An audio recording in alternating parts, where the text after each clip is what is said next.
السلام عليكم، ازيكم يا جماعه؟ عاملين ايه؟ راجع لكم النهارده بفيديو جديد على قناه جرينجلي. بس النهارده هيكون فيديو مختلف من نوعه، وهو هيكون اول فلوج ان انا عندنا. هروح تمرين السباحه معاكم ويلا بينا نوريكم انا هلبس ايه. خلص التمرين هنوريكم البازار اللي مفتوح في شكل النادي. الشنطه اللي انا واخدها معايا في التمرين، البلوزه المخصصه للسباحه، ونشوفكم ان شاء الله لما نركب الميكروباص ونوصل هناك. يلا.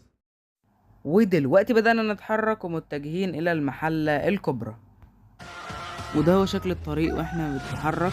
هو ده الشكل، طبعا بقى الشجر، وعدينا على بلبن اهو يا جماعه واحنا ماشيين كنافه وبسبوسه.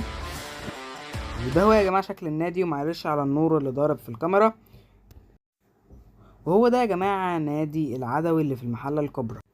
وده شكل يا جماعه البازار اللي كان مفتوح في النادي، كان هو في الدور التاني.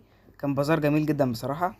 وهنا يا جماعه جينا للحاجه الاساسيه بتاعه الفلوج، وهي السباحه والبازار. اول حاجه هنبدا بيها وهي اللقطات دي في السباحه. دي اول لقطه، وده كنت بوريكم شكل البازار من تاني.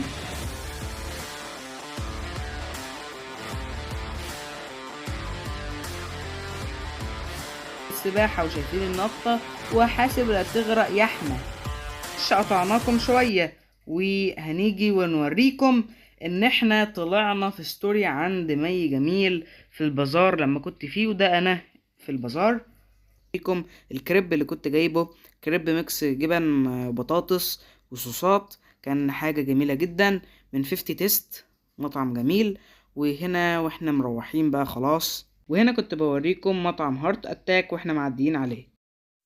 وبرضه عدينا على جامع أدوس اللي في المحلة، وطبعا معالم سياحية في المحلة. ودي كانت شجرة كده عجبتني فصورتها. ودخلنا هاشم ماركت واشترينا شوية حاجات وخلاص، وبكده نكون خلصنا الفلوج.